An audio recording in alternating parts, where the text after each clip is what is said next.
En 1982, The Cure dejó de existir. Simon Gallup se había ido furioso después de una pelea a golpes con Robert Smith en Bruselas. La banda parecía estar terminada, todos lo sabían. Pero 5 años después, en 1987, The Cure lanzó Kiss Me, Kiss Me, Kiss Me, un álbum doble que los convirtió en superestrellas globales, con Just Like Heaven sonando en todas las radios del mundo. Esta es la tercera parte de la historia de cómo una banda destruida por las sustancias, el ego y el odio mutuo se levantó de sus cenizas para crear la música más brillante de su carrera.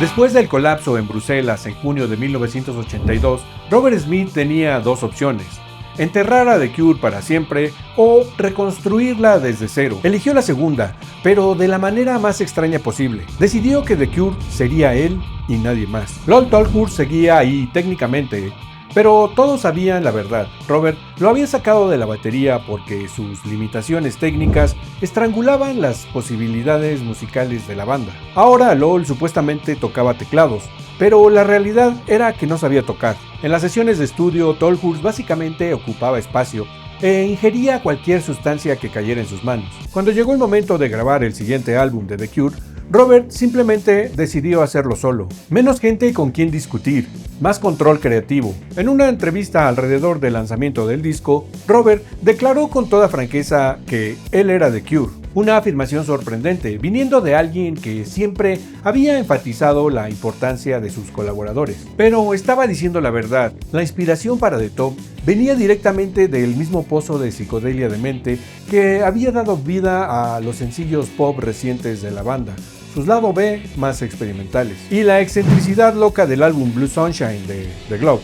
Robert había estado escribiendo frenéticamente, creando material a un ritmo que rayaba en lo obsesivo. Chris Parry de Fiction Records había estado presionando para un álbum de The Cure, pero Robert estaba muy ocupado grabando con los Banshees. La presión era inmensa, todos querían un pedazo de Robert Smith, y él estaba tratando de dárselo a todos al mismo tiempo. El material que Robert escribió para The Top era diferente a todo lo que The Cure había hecho antes. No era la oscuridad ni lista de Pornography, ni el minimalismo helado de Fate. Era algo nuevo, algo retorcido, algo que solo podría salir de una mente que estaba siendo empujada más allá de sus límites. Las canciones eran alucinaciones musicales. Shake Dog Shake sonaba como un ritual tribal filtrado a través de sustancias.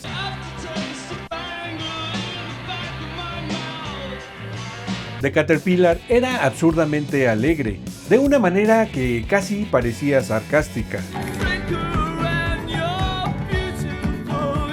Banana Fishbones era completamente demente, un frenesí de percusión y voces distorsionadas que no se parecían a nada en el catálogo de la banda. Robert quería capturar la sensación de estar perdido en un laberinto de espejos, donde cada reflejo era una versión diferente y retorcida de sí mismo. Quería que el álbum sonara como se sentía su vida en ese momento, caótica, fragmentada, fuera de control, pero de alguna manera todavía funcionando. Lo que nadie sabía era que Robert estaba al borde del colapso total. 1983 fue el año en que Robert Smith intentó estar en dos lugares al mismo tiempo y casi se destruye en el proceso. Por un lado estaba trabajando con Steve Severin en el proyecto de The Globe, creando el álbum Blue Sunshine. Por el otro, se había comprometido a tocar la guitarra con Susie and the Banshees mientras grababa su álbum Hyena. Y al mismo tiempo, Chris Parry en Fiction Records estaba presionando para que hubiera un nuevo disco de The Cure. La logística era demencial. Robert pasaba días enteros trabajando en el disco Hyena con los Banshees. Cuando terminaba esas sesiones, tomaba un taxi durante una hora completa hasta Genetic Studios, donde el trabajo de The Top típicamente comenzaba a las 2 de la mañana. 2 de la mañana, después de trabajar todo el día en otro álbum. El horario brutal destrozó la salud de Robert. Su consumo masivo de sustancias no ayudaba en nada, pero tampoco lo hacía su dieta constante de comida chatarra, la única cosa que podría comer entre sesiones. Robert comenzó a subir tanto de peso que Susie Suggs empezó a burlarse de él llamándolo Fat Bob. Chris Parry estaba tan preocupado por la salud de Robert que intentó intervenir múltiples ocasiones. Le rogó que fuera a ver a un doctor. Robert lo ignoraba y seguía trabajando, seguía grabando, seguía consumiendo sustancias, seguía engordando. Dave Allen, el ingeniero que trabajó con Robert durante las sesiones de The Top, las llamó aterrorizantes. Veía a Robert Smith metiéndose más y más profundo en un agujero oscuro, luchando contra sus propias obsesiones, mientras LOL simplemente estaba ahí robando espacio. Físicamente presente, pero con el alma en otro lado, mirando hacia un abismo horrible del que años después finalmente lograría liberarse. De alguna manera Robert sobrevivió. Entre 1983 y principios de 1984, Robert Smith se encerró en un trío de estudios, Garden, Trident y Genetic. Con él estaba Dave Allen como ingeniero y Andy Anderson en la batería. Anderson había tocado brillantemente en The Lovecats y había contribuido al álbum Blue Sunshine de The Globe. También tenía otra contribución importante para las sesiones. Preparaba té de hongos que él y Robert bebían como si fuera agua. Lol Tolhurst aparece acreditado como coescritor en 3 canciones, Bear Mad Girl de Caterpillar y Piggy and the Mirror. En el álbum se le acredita con otros instrumentos, aunque Robert ha dicho muchas veces que él tocó todos los instrumentos, a excepción de la batería de Anderson. Los otros instrumentos de LOL aparentemente eran imaginarios. Sin la asistencia real de colaboradores, The Top se convirtió en la versión demente de Robert Smith, un viaje alucinante de carnaval impulsado por alucinaciones que podían ser etéreas y hermosas o aterradoras y viciosas, pero usualmente una combinación de ambas. Robert ha sido muy abierto sobre su uso elevado de sustancias durante ese periodo, y eso se filtra por completo en la música. No había forma de negarlo, The Top estaba empapado de sustancias, tanto la música como el arte de portada bañados en ácido. La portada del álbum fue creada por Parch Art, el colectivo artístico formado por Paul Thompson y el diseñador Andy Bella. Parch Art se convertiría en responsable de muchas de las portadas más memorables de The Cure en los años siguientes. Su proceso de trabajo era único. Primero, escuchaban la música obsesivamente, se sumergían en ella y luego experimentaban con lo que tuvieran en el estudio, sin saber realmente qué iba a suceder. Para The Top, crearon una portada que capturaba perfectamente la naturaleza psicodélica y alucinógena del álbum. Los colores vibrantes, las formas que se distorsionan y fluyen, todo diseñado para reflejar visualmente el viaje mental que Robert había puesto en la música. Era arte que no seguía fórmulas genéricas o tendencias del momento. Era atemporal, extraño. Era un disco salvaje, audaz, sin miedo. El 30 de abril de 1984, The Top salió al mundo. A pesar de su extrañeza desafiante, fue otro éxito comercial para The Cure. El sencillo principal, una canción pegajosa y extrañamente alegre, alimentada por cantidades copiosas de sustancias, llamada The Caterpillar, se convirtió en un hit sustancial en todos lados, excepto en Estados Unidos. The Top alcanzó el número 10 en el Reino Unido, 2 posiciones por debajo del número 8 que había logrado Pornography, pero aún así llegó al top 10. Y más importante, le dio a The Cure su primera aparición en los charts de álbumes de Billboard en Estados Unidos. Pero había problemas en el horizonte, problemas violentos. El Top Tour llevó a la banda por todo el mundo durante 1984. Paul Thompson regresó brevemente para tocar teclados, además de guitarra y otros instrumentos durante la gira. Desde abril hasta mayo tocaron por todo el Reino Unido, en teatros y salas de conciertos totalmente llenas. Todo mayo se la pasaron en una gira por Europa, luego tomaron un descanso durante el verano, antes de llegar a Australia y Nueva Zelanda por primera vez en 3 años. Después vinieron 3 shows en Japón. La última noche en Japón, el 17 de octubre de 1984, en Tokio, fue el final para Andy Anderson. Los detalles exactos varían según quien cuente la historia, pero lo que está claro es que Anderson terminó en una pelea con la seguridad del hotel. Su comportamiento errático había estado escalando, y esta fue la gota que derramó el vaso. Robert Smith lo despidió ahí mismo. El problema era que tenían shows en Norteamérica programados en solo 5 días. Vancouver, 22 de octubre, sin baterista. Phil Thornalley, el bajista temporal de la banda, salvó el día. Thornalley tenía conexiones extensas en la industria, gracias a su trabajo como productor e ingeniero. Había trabajado en el álbum Toll Toll Toll de Psychedelic Force y conocía al baterista de esa banda, Vince Eli. Eli aceptó el trabajo como reemplazo de emergencia. Después de solo 2 días de ensayos, Eli subió al escenario el 22 de octubre en Vancouver. Era solo un arreglo temporal, y su último show fue el 4 de noviembre en Houston. Pero Thornalley tenía otro as bajo la manga. Phil Thornalley volvió a hacer sus llamadas. Esta vez contactó a Boris Williams, el ex baterista de Thompson Twins, y le ofreció el puesto. Boris Williams se unió justo a tiempo para el show del 7 de noviembre, en First Avenue en Minneapolis. Nadie en ese momento podría saber cuán crucial sería esta decisión. Williams se quedaría con The Cure durante los siguientes 10 años. Los 10 años más exitosos de la historia de la banda. Sería el ritmo sólido como roca detrás de los mejores álbumes de The Cure. Sin Phil Thornall y sus contactos, la historia de The Cure sería completamente diferente. Pero ahora Robert tenía su baterista. El siguiente paso era aún más importante. Robert Smith pasó parte de 1984 y principios de 1985 encerrado en un proyecto que nadie esperaba, pero que resultaría crucial: compilar el álbum Concert. El proceso fue agotador. Robert escuchó cientos de horas de grabaciones en vivo de los tours más recientes de The Cure, horas y horas de cintas, buscando los mejores momentos, las interpretaciones más poderosas, los instantes donde la banda realmente conectaba con algo especial. No era solo poner canciones juntas al azar. Robert estaba buscando capturar la esencia de lo que The Cure era en vivo, algo que sus álbumes de estudio nunca podrían transmitir completamente. En el escenario, las canciones respiraban diferente, se extendían, mutaban, se volvían más salvajes o más sutiles, dependiendo de la noche. Concert fue lanzado en octubre de 1984 y la respuesta fue mejor de lo esperado. Los críticos elogiaron la energía cruda y la intensidad de las interpretaciones. Los fans finalmente podían escuchar cómo sonaba The Cure cuando no estaban contenidos por las limitaciones de un estudio de grabación. El álbum alcanzó el número 26 en el Reino Unido, una posición sólida para un álbum en vivo. Más importante aún, demostró que The Cure tenía un público hambriento de más material. Cualquier material. La banda no estaba terminada, de hecho estaba más viva que nunca. Pero compilar Concert le dio a Robert algo más: tiempo para pensar. Tiempo para reflexionar sobre hacia dónde debería ir la banda. Tiempo para darse cuenta de que necesitaba hacer algo que había jurado nunca hacer. Necesitaba llamar a Simon Gallup. También cortó oficialmente sus lazos con Siouxsie and the Banshees. Sabía que sus obligaciones con The Cure ya no le permitían el lujo de dividir su atención. Pero la decisión más difícil fue tragarse esos sentimientos tóxicos que habían llevado a la salida violenta y llena de odio de Simon Gallup después del tour de Pornography, la pelea a golpes en el bar, las palabras de odio, el colapso total de su amistad. Robert tomó el teléfono y llamó a Simon. La conversación debió haber sido incómoda.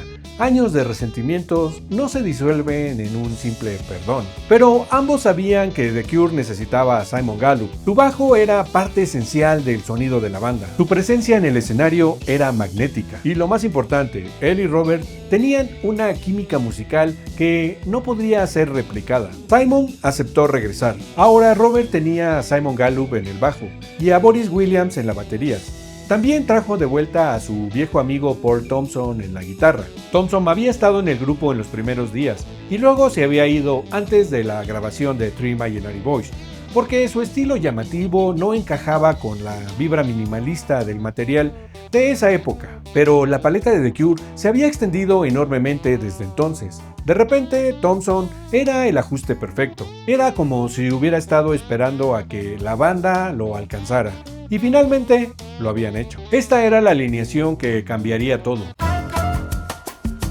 En febrero de 1985, la nueva alineación de The Cure se reunió para comenzar a trabajar con el set de demos que Robert Smith había estado desarrollando. Para marzo, la banda estaba instalada en Angel Studios en Islington, Londres, una antigua capilla congregacional construida en 1888, lista para terminar de escribir y grabar el nuevo álbum. Angel Studios no fue elegido por accidente. El espacio tenía una acústica especial, gracias a su arquitectura original como lugar de culto. Los techos altos y las paredes de piedra le daban a la música una profundidad y resonancia que los estudios modernos no podían replicar. Era el ambiente perfecto para lo que Robert tenía en mente. Todas las canciones fueron escritas en menos de 3 semanas. Era un ritmo frenético, pero la energía de la nueva alineación hacía que todo fluyera naturalmente. Por primera vez en años, Robert no estaba peleando contra sus compañeros de banda. Simon Gallup entendía exactamente qué tipo de líneas de bajo necesitaba cada canción. Boris Williams era un reloj suizo en la batería,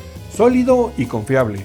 pero capaz de sorprender cuando era necesario. Paul Thompson agregaba texturas de guitarra que Robert nunca hubiera podido crear solo. La inspiración para The Head on the Door venía de un lugar diferente al de The Top. Robert ya no estaba tratando de exorcizar demonios o capturar alucinaciones. Quería canciones reales, con ganchos, con melodías que la gente pudiera recordar y cantar. In Between Days nació de un riff de guitarra que Robert había estado tocando en su casa. Era simple, casi infantil en su melodía, pero había algo en ella que se quedaba en tu cabeza. Las letras hablaban de pérdida y arrepentimiento, pero la música era tan alegre que creaba un contraste perfecto. Close to Me era aún más interesante. La canción surgió en los recuerdos de la infancia de Robert Smith, de esas noches en las que la luz del pasillo entraba a su habitación y creaba formas aterradoras en la pared. Había algo claustrofóbico en la canción, algo que hacía que te sintieras atrapado. La versión del sencillo incluía una sección de metales estilo Nueva Orleans, tocada por Ren Party, que le daba una energía maníaca que la versión del álbum no tenía. A Night Like This tenía una historia curiosa. La semilla de la canción había estado ahí desde 1976, cuando Paul Thompson estaba en The Cure por primera vez. Había sido tocada en su segundo show como Malice, aunque esa versión temprana se había transformado en Plastic Passion. Era una canción completamente diferente, pero tenía el mismo ADN de los primeros días. Robert se enfocó en material más inmediato y directo. Su objetivo era aprovechar la electricidad de la nueva banda y bombear las canciones más fuertes que pudieran crear, culminando en un álbum pop clásico. Robert contuvo sus vocales de los giros y aullidos salvajemente elásticos que rondaban por The Top, entregando interpretaciones más disciplinadas y matizadas. Los impulsos más autoindulgentes fueron mantenidos a raya, aunque Robert los dejaría salir de la botella para vagar libres en el siguiente álbum de The Cure. Robert produjo el álbum con Dave Allen, el ingeniero que había navegado exitosamente las neurosis fracturadas de Robert y que había ayudado a mantener a flote las sesiones de The Top. Allen entendía cómo trabajaba Robert, cuándo presionarlo y cuándo dejarlo solo. La decisión de grabar la mayoría del álbum como interpretaciones en vivo en el estudio fue crucial. Robert quería capturar la energía de la banda tocando junta, no construir las canciones capa por capa como habían hecho en álbumes anteriores. Querían que sonara como una banda real, no como un proyecto de estudio. El resultado final superó todas las expectativas y terminó siendo exactamente el avance que Robert había estado buscando. El álbum de Head on the Door exhibe un nivel mucho más alto de ambición y profesionalismo que The Cure jamás había presentado antes. La energía exuberante del álbum era palpable, contagiosa. La portada oscuramente fantasiosa fue creada por Paul Thompson y Andy Bella, basada en una fotografía que Paul tomó a su esposa Janet, la hermana menor de Robert Smith. La imagen era perfecta, misteriosa, hermosa, ligeramente perturbadora. Capturaba exactamente el espíritu del álbum. El 26 de agosto de 1985, The Head on the Door fue lanzado al mundo. The Head on the Door fue elogiado por los críticos y los fans estaban complacidos. Como Robert Smith había esperado, elevó el perfil internacional de The Cure y su música estaba siendo escuchada por más personas que nunca. Reservaron lugares más grandes que nunca y en todos los lugares se agotaban los boletos. A través de partes de Europa, especialmente Francia, los Países Bajos, Bélgica y en algunos otros lugares. Aunque aún no estaba en el Top 40, The Head on the Door aumentó significativamente la visibilidad de The Cure en Estados Unidos. MTV proporcionó un impulso al reproducir regularmente ambos videos del álbum, dirigidos por Teen Pop, In Between Days y Close to Me. Los videos eran peculiares, memorables, perfectos. El aumento de reproducciones en la radio universitaria ayudó a elevar el álbum al número 59 en el Billboard Top 200, por mucho su mejor posición hasta la fecha. The Cure de repente eran estrellas legítimas de rock. El rostro pálido de Robert Smith, con su característico cabello tipo telaraña y lápiz labial rojo manchado, miraba traviesamente desde las portadas de prácticamente todas las revistas de música. Se deleitaba jugando con entrevistadores crédulos y se complacía en hacer declaraciones escandalosas y contradictorias, muchas veces solo por diversión. Cultivó una persona que dominó la imagen de la banda y ayudó a distinguirlos del desfile interminable de bandas británicas que surgieron a finales de los 70 y principios de los 80. Pero más importante que la imagen era la música, y ahora era tiempo de llevarla al escenario. Los 10 shows europeos que The Cure tocó antes del lanzamiento del 26 de agosto de The Head on the Door fueron los primeros con su nueva alineación. El 8 de septiembre de 1985, The Cure comenzó a apoyar el nuevo álbum en serio. Con las ventas de The Head on the Door disparándose, los sets presentaban material nuevo de manera prominente. Los lugares eran más pequeños que en Europa, pero era su exposición más extensa en Norteamérica hasta la fecha. Cerraron con un show de alto perfil el 1 de noviembre, en el Radio City Music Hall de Nueva York. La respuesta fue abrumadora. La gente finalmente estaba escuchando. Estados Unidos finalmente estaba prestando atención. Pero esto era solo el comienzo. 1986 traería aún más triunfos. The Cure, triunfante, tomó un descanso a principios de 1986, mientras Robert Smith preparaba lo que resultaría ser un gran avance en Estados Unidos. Standing on the Beach era una colección de sencillos que abarcaba toda la carrera. Exponía algunos de los clásicos más antiguos de The Cure a fans más nuevos por primera vez. El proyecto también incluía una antología de video casero llamada Standing at the Sea. Este nombre alternativo también fue dado de manera perversa a la versión del CD, haciéndola inexplicablemente diferente del cassette y del LP. Lo mejor para muchos fans era el lado 2 de la versión del cassette, que compilaba los lados B excéntricos e infinitamente creativos de The Cure, menos aquellos ya ampliamente disponibles en Boys Don't Cry y Japanese Whispers. Esta fue la primera oportunidad para la mayoría de los fans de The Cure de escuchar estas gemas extrañas. Con su ahora portada memorable, dominado por el rostro agrietado de un viejo pescador, Standing on the Beach se convirtió en una parte vital del desarrollo comercial de The Cure, inusual para un proyecto de éxitos. El 19 de mayo de 1986, Standing on the Beach salió al mercado. Alcanzó nuevos máximos en el chart de álbumes para la banda, tanto en el Reino Unido, número 4, como en Estados Unidos, número 48. La compilación superó fácilmente en ventas a todos los álbumes de estudio anteriores de The Cure en Estados Unidos, y preparó el escenario para las vertiginosas alturas que alcanzarían en los años venideros. Los primeros 5 shows del año comenzaron en el Royal Albert Hall el 25 de abril de 1986. Luego siguieron varios shows en festivales, incluyendo su histórico primer puesto como headliners en Glastonbury el 21 de junio. Glastonbury, el festival más importante de Inglaterra, y The Cure estaba encabezando. Era una señal innegable de cuán lejos habían llegado. Ya no era la banda de culto que tocaba en clubs pequeños. Eran estrellas masivas capaces de llenar el escenario principal de Glastonbury. Luego se dirigieron a Norteamérica, donde buscaban capitalizar las fuertes ventas estadounidenses de su colección de sencillos con el Beach Party Tour. Tocaron 17 shows desde el 6 al 27 de julio. La última noche en Los Ángeles Forum, el 27 de julio, estuvo marcada por un incidente oscuro. Un hombre de 38 años que había sido recientemente liberado de un hospital psiquiátrico se lastimó repetidamente con un cuchillo, evidentemente en un intento de impresionar a una fan de The Cure. El hombre fue llevado por paramédicos y dado de alta sin heridas que pusieran en peligro su vida, pero el incidente puso una nube oscura sobre el final. The Cure reanudó sus presentaciones el 2 de agosto en San Sebastián, España, donde tocaron Why Can't I Be You por primera vez. Tocaron 5 shows de alto perfil, terminando con su histórica presentación el 9 de agosto en el Théâtre Antique d'Orange, que fue inmortalizada en la película de concierto The Cure in Orange, dirigida por Tim Pope. The Cure estaba en la cima de su juego, tocando mejor que nunca, con una química que era palpable, pero Robert Smith tenía planes aún más ambiciosos.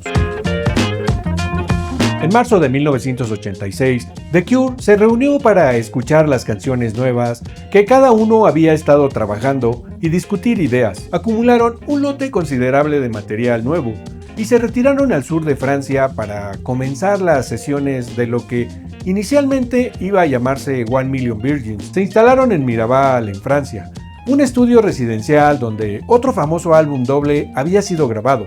The Wall de Pink Floyd. Las sesiones fueron las primeras de la banda fuera del estudio tradicional y lo disfrutaron tanto que esta configuración no convencional se convirtió en su norma. En álbumes anteriores, The Cure mantenía a la gente alejada del estudio, tanto como fuera posible, pero esta vez era una vibra de fiesta con gente siempre alrededor, incluyendo novias, esposas y familias. La atmósfera relajada y amigable, pero caótica, recuerda a las infames sesiones de los Rolling Stones para su álbum doble, igualmente amplio, Exile on Main Street, también grabado en el sur de Francia. Un flujo interminable de ideas musicales fluía junto con las cantidades copiosas de bebidas alcohólicas. Por primera vez, Robert Smith abrió la puerta para que sus compañeros de banda comentaran e hicieran sugerencias sobre las canciones que había escrito. Robert tomó partes que le gustaron de ideas de canciones de Simon Gallup, Boris Williams y Paul Thompson. Las trabajó más y las tocó de vuelta a la banda para retroalimentación. Nunca antes The Cure había trabajado en una manera tan colaborativa. El único miembro que no participaba significativamente era Lol Tolhurst. Mientras las sesiones progresaban y las canciones seguían acumulándose, las discusiones sobre qué debería estar en el álbum llevaron a la realización de que un solo disco simplemente no funcionaría. Ninguna combinación de canciones parecía la mezcla correcta, y decidieron que, dada la fuerza y la diversidad del material, funcionaría bien como un álbum doble. Habían generado tantos demos fuertes que solo la mitad de ellos llegaron a completarse y lanzarse finalmente. Robert no pudo terminar las letras y vocales para cuando el contrato de arrendamiento en Miraval había terminado. Después de que la banda y sus invitados se dispersaron, partió hacia Compass Point Studios en Nassau, Bahamas, con Chris Parry y Dave Allen, para terminar sus vocales y mezclar el álbum. Robert inmediatamente odió el equipo anticuado ahí, así que se dirigieron a ICP Studios en Bruselas para terminar el álbum. Bruselas, la ciudad donde todo había colapsado en 1982. Ahora sería la ciudad donde The Cure completaría su obra maestra. El producto final, uno de los grandes álbumes dobles de la historia del rock, valió todo el esfuerzo que se invirtió en su creación. Audaz y musicalmente logrado, cubre una cantidad asombrosa de territorio estilístico, mientras hace que parezca sin esfuerzo. Durante las sesiones en Miraval, la banda enfatizó la espontaneidad. Según Robert, estaban casi improvisando las canciones para obtener la sensación correcta, grabando en una o dos tomas con ensayo mínimo. No era el perfeccionismo obsesivo de álbumes anteriores, era capturar energía en bruto, dejar que las canciones respiraran y mutaran orgánicamente. Las canciones del álbum cubrían todo el espectro emocional. Había canciones largas y atmosféricas como The Kiss y The Snake Pit, que duraban más de 6 minutos y te sumergían en paisajes sonoros hipnóticos. Había explosiones pop perfectas como Just Like Heaven y Why Can't I Be You, que duraban menos de 4 minutos, pero que te quedaban grabadas en la cabeza durante días. Había momentos de furia como Shiver and Shake y momentos de ternura como Catch. Era un álbum sobre amor, pero no el amor simple y feliz. Eran amor en todas sus formas: obsesivo, destructivo, alegre, doloroso, romántico y violento. Era un álbum sobre pasión humana en su forma más pura y sin filtros. Robert mismo describió Kiss Me, Kiss Me, Kiss Me como básicamente un álbum glorificado de sencillos, una colección de cualquier cosa que la banda quisiera hacer en ese momento. Si les gustaba, aunque sea un poco, entraba al álbum. La portada del álbum fue otra creación de Patch Art, diseñada por Andy Bella junto con la fotografía de Paul Thompson. La imagen era imposible de ignorar. Un primer plano masivo de los labios de Robert Smith en rojo vivo, brillantes, húmedos, tan cerca que podías ver cada detalle de la piel. Bella tuvo que volar a Río de Janeiro mientras la banda estaba de gira por Brasil para obtener la aprobación final de la portada, que aún no había terminado. La presión era inmensa, necesitaban tener el arte listo para el lanzamiento, y el tiempo se acababa. La portada transformaba uno de los elementos más reconocibles de Robert Smith, sus labios con lápiz labial rojo, en una imagen abrumadora. Ya no era solo un detalle de su apariencia, era todo. Era consumirte, era ser devorado por la pasión, era la intensidad del álbum convertida en una sola imagen visual. Los labios de Robert se convirtieron en el símbolo perfecto para un álbum sobre el deseo, anhelo, amor y odio en su forma más cruda. El sello discográfico estadounidense de The Cure, Elektra y Chris Parry de Fiction estaban convencidos de que tenían un éxito en sus manos, así que destinaron un buen de lana en su promoción. Funcionó. El 25 de mayo de 1987, Kiss Me, Kiss Me, Kiss Me fue lanzado. Fue un éxito global masivo, produciendo 4 sencillos importantes y alimentando una demanda vertiginosa de boletos para el Kissing Tour. La popularidad de The Cure en Estados Unidos se disparó, ya que la joya de la corona del álbum, Just Like Heaven, se convirtió en el primer éxito top 40 de la banda en ese país. El álbum alcanzó el número 6 en el Reino Unido y el número 35 en el Billboard 200, ganando su primer disco de platino en Estados Unidos. Era la mejor posición de The Cure en las listas americanas hasta ese momento. Los críticos elogiaron la diversidad de amplio alcance, la fuerte musicalidad y la composición de canciones. Algunos dijeron que el álbum cubría tanto terreno que podría parecer un desastre para aquellos acostumbrados a música que te guía cuidadosamente por un camino claro. Y tal vez tenían razón, pero era un desastre notable, brillante, inolvidable. Pero el camino al éxito no estuvo exento de drama. Why Can't I Be You fue el primer sencillo, un cohete pop hiperactivo con más fuerza que cualquiera de los sencillos anteriores de The Cure. Ganó una reproducción significativa en la radio estadounidense, donde alcanzó el número 54 a pesar de su maravillosa rareza. MTV abrazó la alegría juguetona del video, preparando el escenario para un éxito aún mayor por venir. El sencillo tenía un riff que se te metía en la cabeza y no salía por días. Las letras locas de Robert Smith y su voz frenética eran tan divertidas y raras que era fácil olvidar lo inteligente y bien construida que estaba la canción. Un frenesí absoluto en el que su voz maníaca sube y baja por toda la gama de su rango vocal, y de alguna manera todo funciona. Luego llegó Just Like Heaven. Just Like Heaven se convirtió en una canción que definió a The Cure para toda una generación. Alcanzó el número 40 en el Billboard Hot 100 de Estados Unidos, algo que la banda nunca había logrado antes. En el Reino Unido logró el número 29. La canción era perfecta, melancólica pero esperanzadora, pegajosa pero sofisticada, accesible pero distintivamente The Cure. El video, otra vez dirigido por Teen Pop, recibió una gran rotación en MTV. Se convirtió en una de las imágenes más reconocibles de los años 80. Catch fue el segundo sencillo en todas partes, excepto en Estados Unidos. Elektra Records lo consideró demasiado raro para las audiencias americanas.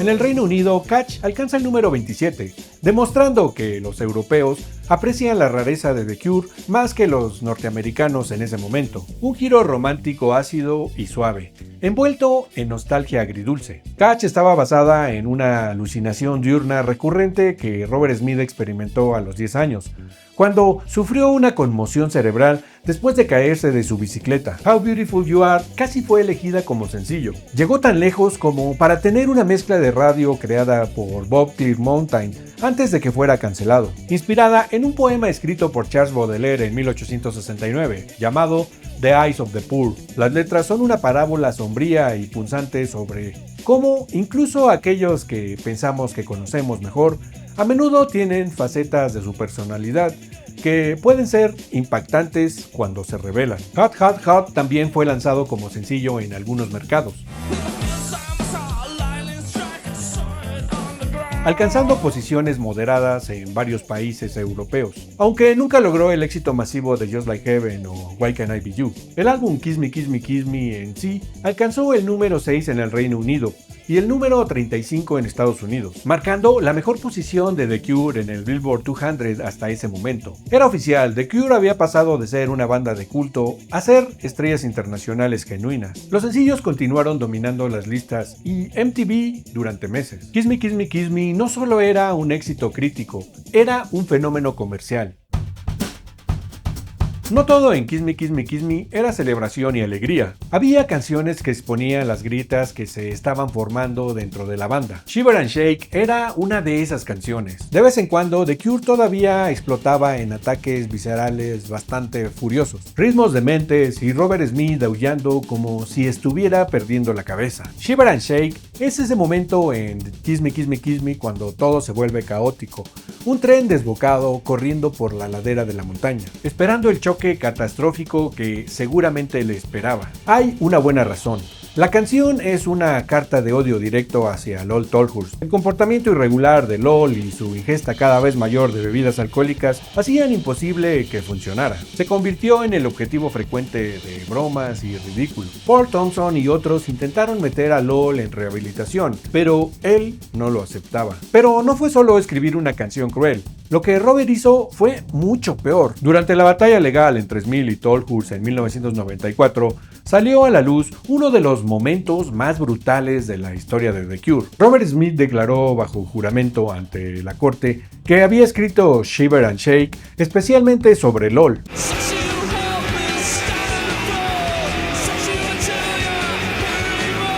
Y luego confesó algo aún más oscuro. Obligó a Lol a pararse frente a él en el estudio mientras grababa las vocales. Robert miraba directamente a los ojos de su amigo de la infancia, el chico con quien había compartido el autobús de la escuela desde los 5 años, y le cantaba una canción de puro odio a la cara, cada palabra venenosa, cada grito de desprecio dirigido directamente hacia él. Lol tuvo que estar ahí parado, escuchando a su mejor amigo destrozarlo con música. Esto no era solo el fin de la amistad. Era la ejecución pública de una relación que había durado más de 20 años. El fin de Lol Tolhurst en The Cure ya estaba escrito en esa sesión de grabación. Solo era cuestión de tiempo antes de que lo echaran oficialmente. El Kissing Tour fue uno de los más grandes y exitosos de la historia de The Cure. La demanda de boletos era vertiginosa. Los lugares se agotaban en minutos. La banda tocaba sets de más de 2 horas, abarcando todo su catálogo desde los primeros días hasta el nuevo material de Kiss Me Kiss Me Kiss Me. La química en el escenario era eléctrica. Simon Gallup y Robert Smith habían vuelto a su sincronización perfecta. Boris Williams proporcionaba un ritmo sólido como roca. Paul Thompson brillaba con solos de guitarra que hacían que el público enloqueciera. Incluso Lol Tolhurst estaba ahí, aunque su contribución musical era mínima. Se paraba en su teclado presionando las teclas, pero nadie podía escuchar realmente lo que estaba tocando. Su consumo de bebidas alcohólicas continuaba aumentando y su comportamiento se volvía más errático. El tour los llevó a través de Europa, Norteamérica, Sudamérica, Australia y Japón. En todas partes la historia era la misma. Lugares agotados, fans enloquecidos, críticas brillantes. The Cure había alcanzado un nivel de éxito que pocos habían predicho en 1982, cuando la banda estaba casi terminada y enterrada. Pero aquí estaban 5 años después, conquistando el mundo. La pregunta era, ¿podrían mantenerlo? En junio de 1982, Simon Gallup salió furioso en un bar en Bruselas, después de una pelea a golpes con Robert Smith. The Cure había terminado. Pornography había sido tan tóxico y tan destructivo que parecía imposible que la banda pudiera continuar. Pero Robert Smith tenía una visión, tenía una terquedad que no permitía que The Cure fuera historia. Incluso cuando estaba destruyendo su salud, trabajando con 2 bandas simultáneamente, Robert siguió adelante. Creó The Top como un álbum en solitario disfrazado, un viaje psicodélico a través de su mente fracturada. Luego, tuvo la sabiduría de tragarse su orgullo y traer de vuelta a Simon Gallup. Creó The Head on the Door, el álbum que abrió las puertas. Y finalmente, en el sur de Francia, con su banda completa trabajando juntos por primera vez, creó Kiss Me Kiss Me Kiss Me, la obra maestra doble que lo puso todo en conjunto. Una historia de redención, una historia de un hombre que se negó a dejar morir su banda, incluso cuando todos los demás habían renunciado. Escríbeme en los comentarios cuál es tu canción favorita de este periodo. Y si te gustó este video, suscríbete al canal porque vienen más historias sobre las bandas que marcaron tu vida.